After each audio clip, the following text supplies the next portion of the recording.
सत श्री अकाल, स्वागत है गौरव शुक्ला। मैं हाँ तुहाडे नाल हाज़र हाँ फर्क तां पैंदा है लैके। अज शुरुआत करांगे डॉक्टर विजय सिंगला तो। पंजाब दे विच पूरा दिन सिंगला हुंदी रही, करप्शन हुंदी रही, एक्शन दी गल हुंदी रही। जी हाँ, नवीं सरकार आई तां नवे बदलाव देखण नूं मिले ने ते इस बदलाव दे तहत भ्रिष्टाचारी मंत्री दे उत्ते हो गई है कार्रवाई। मंगलवार ਨੂੰ सीएम मान मीडिया ਦੇ ਸਾਹਮਣੇ ਪਹੁੰਚੇ। ਭ੍ਰਿਸ਼ਟਾਚਾਰ ਦੇ ਇਲਜ਼ਾਮ ਲੱਗਣ ਤੇ ਸਿਹਤ ਮੰਤਰੀ ਡਾਕਟਰ ਵਿਜੇ ਸਿੰਗਲਾ ਨੂੰ ਸਿੱਧਾ ਕੈਬਨਿਟ ਦੇ ਵਿੱਚੋਂ ਬਰਖਾਸਤ ਕਰ ਦਿੱਤਾ ਗਿਆ।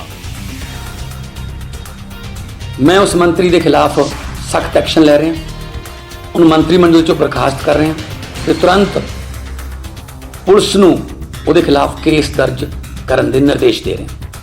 मंत्री साहब कहो जा डॉक्टर साहब, गाज तां डिग चुकी है। डॉक्टर विजय सिंगला जो दंदां दे डॉक्टर ने भ्रिष्टाचार दे कीड़े दे जेब नूं लगण दे इल्जाम लगे तां सीएम ने खुद उन्हां नूं कैबिनेट दे विचों बाहर दा राह दिखा दित्ता ते पंजाब दे सीएम दे फैसले दी तारीफ दिल्ली दे मुख मंत्री भी करते नजर आए।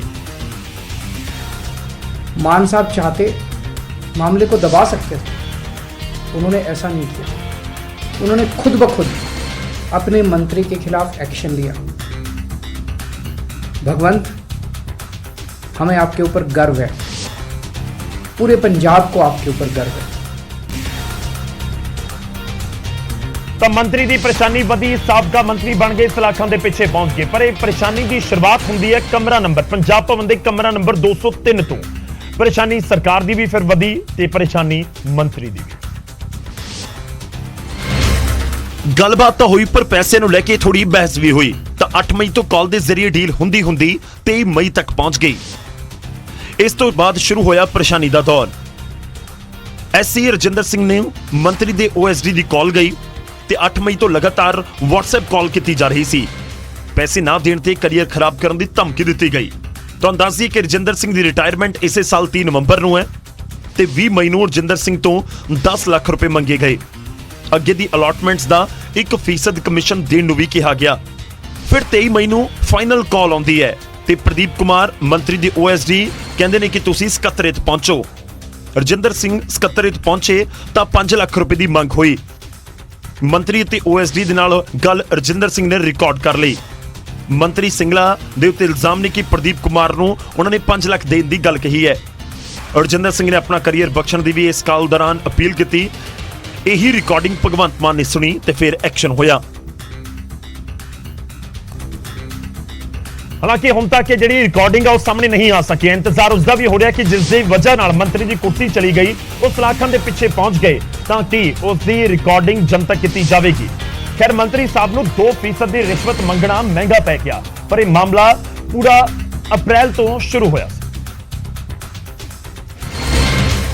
ते मामला शुरू होया पंजाब भवन दे कमरा नंबर 203 तो। जी हां, 203 नंबर कमरे दे विचों जिथे अप्रैल महीने च इस कांड की शुरुआत हुंदी है। ते डॉक्टर विजय सिंगला कहंदे ने कि मैं निकल रहा, जो प्रदीप कहेगा समझना मैं क्या है। प्रदीप कुमार मंत्री दे ओएसडी ने ते तुहाडे दफ्तर दे विचों 41 करोड़ की कंस्ट्रक्शन अलॉटमेंट जारी की गई है और 17 करोड़ की मार्च महीने च ठेकेदारां नूं पेमेंट भी की गई। एक कुल मिला के 58 करोड़ बनता है। इसका 2% यानी कि 1 करोड़ 16 लाख रुपए कमीशन दिता जाए। ते एससी रजिंदर सिंह ने कहा कि मैं अजिहा नहीं कर सकता, बेशक मैनू मेरे पिछले महकमे दे विच भेज दिओ ते जिहड़ा अधिकारी कमीशन देण दे लई तैयार होवे उसनूं उन्हां दी पोस्ट दे उत्ते तैनात कर दिओ। ते जो गलबात हुई है उसके भी कुछ जिहड़े बयान ने सामने आए ने। उधर मंत्री साहब नूं कैबिनेट तो बाहर कर दिता गया ते पुलिस ने गिरफ्तार भी कर ते गिरफ्तार करके साबका सेहत मंत्री विजय सिंगला नूं मोहाली कोर्ट दे विच पेश किया गया। मोहाली कोर्ट ने 27 मई तक विजय सिंगला नूं पुलिस रिमांड दे उत्ते भेज दिता है। ਅੱਜ ਜੱਜ ਸਾਹਿਬ ਦੇ ਕੋਲ ਇਹਨਾਂ ਦਾ ਪ੍ਰੋਸੀਕਿਊਸ਼ਨ ਕਰਨੀ ਹੋ ਰਿਮਾਂਡ ਦੀ ਮੰਗ ਕੀਤੀ ਗਈ 3 ਦਿਨਾਂ ਦੀ, ਜਿਨ੍ਹਾਂ ਆਨਰੇਬਲ ਜੱਜ ਸਾਹਿਬ ਨੇ 27/5 ਤੱਕ ਰਿਮਾਂਡ ਫਰਮਾਇਆ ਕਿ ਕੁਝ WhatsApp recording, WhatsApp calling regarding ਇਹਨਾਂ ਨੇ ਉਹ ਤਫਤੀਸ਼ ਕਰਨੀ ਹੈ, ਇਨਵੈਸਟੀਗੇਸ਼ਨ ਕਰਨੀ ਹੈ ਤੇ ਉਸ ਰਿਗਾਰਡਿੰਗ ਇਹਨਾਂ ਨੇ ਆਪਣਾ ਜਿਹੜਾ ਰਿਮਾਂਡ ਸੀਗਾ ਉਹ ਸੀਕ ਕੀਤਾ। एक पासे तो डॉक्टर विजय सिंगला नूं कोर्ट तो चुप चुपीते बाहर कढ़िया जा रहा सी, तां न्यूज़ 18 ते डॉक्टर विजय सिंगला ने कहा कि यह साजिश है, मान सरकार नूं बदनाम करने की कोशिश हो रही है। साजिश है, पार्टी नूं बदनाम करने की कोशिश है, साजिश है, सरकार नूं बदनाम करना। एक पासे मुख्यमंत्री मान ने एक्शन लिया है, पर विजय सिंगला इसनूं सरकार के खिलाफ साजिश करार दे रहे हैं।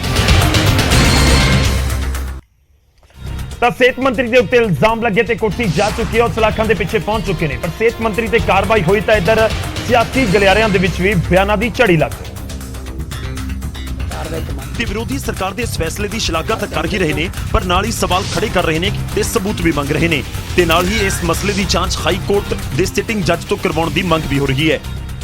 ਮੈਂ ਸਮਝਦਾ ਕਿ ਕੇਜਰੀਵਾਲ ਸਾਹਿਬ ਦੇ ਬਿਆਨਾਂ ਦੀਆਂ ਧੱਜੀਆਂ ਉੱਡੀਆਂ ਨੇ ਅੱਜ, ਜਿਹੜੇ ਕਹਿੰਦੇ ਸੀ 10 ਦਿਨਾਂ ਦੇ ਵਿੱਚ ਅਸੀਂ ਸਾਰੇ ਦਾ ਸਾਰਾ ਭ੍ਰਿਸ਼ਟਾਚਾਰ ਖਤਮ ਕਰਤਾ, ਤੇ ਭ੍ਰਿਸ਼ਟਾਚਾਰ ਤਾਂ ਤੁਹਾਡੇ घरे ही चल रही। सीबीआई की रेड एक एमएलए पे पड़ गई, कल एक एमएलए को 3 साल की सजा हो गई, अब एक मंत्री जा रहा है 50 के करीब आपके एमएलए छोटी पैटी करप्शन में लगे हुए हैं। आपको तो अभी बहुत बड़ा सफ़र तय करना है। ये इनके पास एक कलाकारी है, ये इस चीज़ से अपनी चीज़ को बेचते हैं लोगों के सामने। तो मैं ये समझता हूँ अगर ईमानदारी से ये काम किया जा रहा है तो उनके ऊपर लीगल प्रोसीजर अडॉप्ट कर सकते हैं। ਵਿਰੋਧੀ ਸਵਾਲ ਖੜੇ ਕਰ ਰਹੇ ਨੇ ਤੇ ਉਹ ਆਡੀਓ ਤੇ ਵੀਡੀਓ ਦੀ ਮੰਗ ਕਰ ਰਹੇ ਨੇ। ਇਲਜ਼ਾਮ ਤਾਂ ਲੱਗੇ ਨੇ ਪਰ ਅਜੇ ਤੱਕ ਉਹ ਸਟਿੰਗ ਸਾਹਮਣੇ ਨਹੀਂ ਆਇਆ।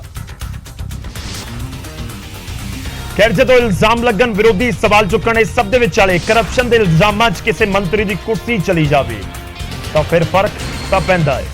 ਤਾਂ ਇੱਕ ਪਾਸੇ ਤਾਂ ਮੰਤਰੀ ਸਾਹਿਬ ਨੂੰ ਕੈਬਨਿਟ ਦੇ ਵਿੱਚੋਂ ਬਾਹਰ ਦਾ ਰਾਹ ਦਿਖਾ ਦਿੱਤਾ ਗਿਆ, ਉੱਥੇ ਮਾਨ ਸਾਹਿਬ ਦੀ ਸਿਆਸਤ ਵੀ ਗਰਮਾਈ ਹੋਈ ਹੈ ਤੇ ਵਿਜੇ ਸਿੰਗਲਾ ਤੋਂ ਹਾਰਨ ਵਾਲੇ ਪੰਜਾਬੀ ਸਿੰਗਰ ਸਿੱਧੂ ਮੂਸੇਵਾਲਾ ਨੇ ਆਪਣੇ ਸੋਸ਼ਲ ਮੀਡੀਆ ਦੇ ਉੱਤੇ ਪੋਸਟਾਂ ਪਾਈਆਂ ਤੇ ਲਿਖਿਆ ਕਿ ਦੇਖੀ ਚੱਲ ਮਰਦਾਨਿਆਂ ਰੰਗ ਕਰਤਾਰ ਦੇ, ਆਪੇ ਮਰ ਜਾਂਦੇ ਜਿਹੜੇ ਦੂਜਿਆਂ ਨੂੰ ਮਾਰਦੇ। ਇਹ ਸਟੇਟਸ ਤਾਂ ਪਾਇਆ ਹੀ, ਨਾਲ ਹੀ ਇਸ ਦੇ ਉੱਤੇ ਆਪਣਾ ਗਾਣਾ ਵੀ ਲਗਾਇਆ ਤੇ ਪੁੱਛਿਆ ਕਿ ਹੁਣ ਮੈਨੂੰ ਦੱਸੋ ਗੱਦਾਰ ਇੱਥੇ ਕੌਣ।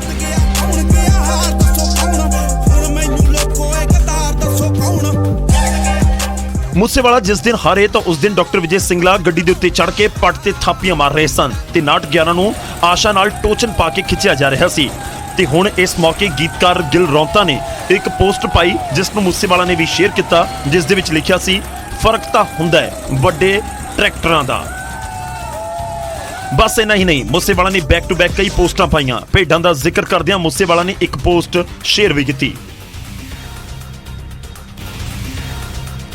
ਖੈਰ ਜਦੋਂ ਮੌਕਾ ਆਇਆ ਤਾਂ ਫਿਰ ਸਿੱਧੂ ਮੂਸੇਵਾਲਾ ਵੀ ਬੋਲੇ। ਖੈਰ ਜਦੋਂ ਇਲਜ਼ਾਮ ਲੱਗਦੇ ਨੇ ਤੇ ਉਸ ਤੋਂ ਬਾਅਦ ਅਹੁਦੇ ਚਲੇ ਜਾਂਦੇ ਨੇ ਤਾਂ ਫਿਰ ਪੁਰਾਣੀਆਂ ਗੱਲਾਂ ਕੋਈ ਵਾਪਸ ਕੱਢ ਕੇ ਲੈ ਆਉਂਦਾ ਹੈ, ਯਾਨੀ ਫਰਕ ਤਾਂ ਪੈਂਦਾ ਹੈ। ਉਧਰ ਅਗਲੀ ਖਬਰ ਦਾ ਰੁਖ ਕਰਦੇ ਹਾਂ। ਬੀਜੇਪੀ ਆਗੂ ਤੇਜਿੰਦਰ ਬੱਗਾ ਦੇ ਕਿਡਨੈਪਿੰਗ ਕੇਸ ਦੇ ਵਿੱਚ ਫਸੀ Punjab police Delhi high court ਪਹੁੰਚ ਗਈ। ਪੰਜਾਬ ਪੁਲਿਸ ਨੇ ਦਿੱਲੀ ਹਾਈ ਕੋਰਟ ਦੇ ਵਿੱਚ ਕੇਸ ਖਾਰਜ ਕਰਨ ਦੀ ਮੰਗ ਕੀਤੀ। ਮੋਹਾਲੀ ਦੇ ਐਸਪੀ ਮਨਪ੍ਰੀਤ ਸਿੰਘ ਨੇ ਇਹ ਪਟੀਸ਼ਨ ਦਾਖਲ ਕੀਤੀ ਹੈ, ਜਿਸ ਦੇ ਵਿੱਚ ਕਿਹਾ ਗਿਆ ਹੈ ਕਿ ਕਿਡਨੈਪਿੰਗ ਦਾ ਕੇਸ ਗਲਤ ਹੈ। ਉਹ ਕੇਸ ਦਰਜ ਹੋਣ ਤੋਂ ਬਾਅਦ ਹੀ ਬੱਗਾ ਨੂੰ ਕਾਨੂੰਨੀ ਤੌਰ ਤੇ ਗ੍ਰਿਫਤਾਰ ਕਰਨ ਗਏ ਸਨ, ਜਿਸ ਦੇ ਬਾਰੇ ਦੇ ਵਿੱਚ ਦਿੱਲੀ ਪੁਲਿਸ ਨੂੰ ਵੀ ਇਤਲਾਹ ਦਿੱਤੀ ਗਈ ਸੀ। ਇਸ ਤੋਂ ਬਾਅਦ ਦਿੱਲੀ ਹਾਈ ਕੋਰਟ ਨੇ ਇਸ ਮਾਮਲੇ 'ਚ ਦਿੱਲੀ ਪੁਲਿਸ, ਦਿੱਲੀ ਸਰਕਾਰ ਅਤੇ ਤੇਜਿੰਦਰ ਬੱਗਾ ਨੂੰ ਨੋਟਿਸ ਜਾਰੀ ਕਰ ਦਿੱਤਾ ਹੈ। ਦੋ ਮੁੱਦੇ ਉਠਾਏ ਗਏ ਸੀ ਦਿੱਲੀ ਹਾਈ ਕੋਰਟ ਦੇ ਅੱਗੇ। ਪਹਿਲਾ ਮੁੱਦਾ ਤਾਂ ਇਹ ਸੀਗਾ ਕਿ ਜਿਹੜੀ FIR ਹੈ ਉਹ ਰੱਦ ਕੀਤੀ ਜਾਵੇ, ਕਿਉਂਕਿ ਕੋਈ ਵੀ ਗਵਰਨਮੈਂਟ ਅਫੀਸ਼ੀਅਲ ਜਾਂ ਪੁਲਿਸ ਆਫੀਸਰ ਆਪਣੀ ਡਿਊਟੀ ਕਰਦਾ ਹੋਵੇ ਤੇ ਉਹਨੂੰ ਤੁਸੀਂ ਅਗਰ ਇਸ ਤਰ੍ਹਾਂ FIR ਰਜਿਸਟਰ ਕਰੋਗੇ ਤਾਂ ਪੁਲਿਸ ਦਾ ਮੋਰਲ ਜਿਹੜਾ ਖਰਾਬ ਹੁੰਦਾ ਹੈ।